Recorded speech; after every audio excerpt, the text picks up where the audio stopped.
In this video, we have yet another JAMB question. Here we are asked to make G the subject of the formula. This is the formula given, and we are asked to make G the subject. So, solution.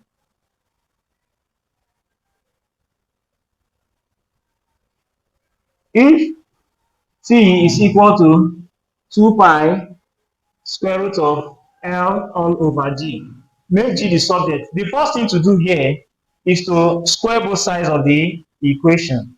So for we to square both sides of the equation, we have it as T squared to be equal to 2 pi square root of L all over G all squared. So this is what we'll get. If you find this helpful, please subscribe to this channel. So to open this bracket, we say T squared will be equal to 4 pi squared.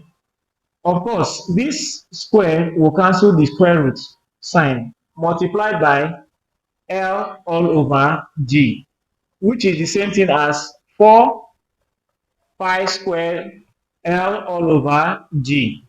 Of course, we have it as T squared to be equal to 4 pi squared L all over G. Now, we are asked to make G the subject of formula. Since we have something like this, the next thing to do is to cross multiply. If we cross multiply, we have T squared G to be equal to 4 pi squared L. So this is what we get. Since we are asked to make G the subject of formula, we now divide both sides by T squared. If we divide both sides by T squared, we have it as T squared G to be equal to 4 pi squared L all over T squared. Of course, this is T squared. This will cancel this. We'll be left with G, which is the subject of formula.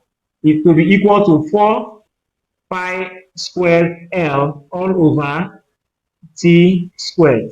So this becomes the solution to the equation given. For more on this tutorial video, you need to subscribe to this channel.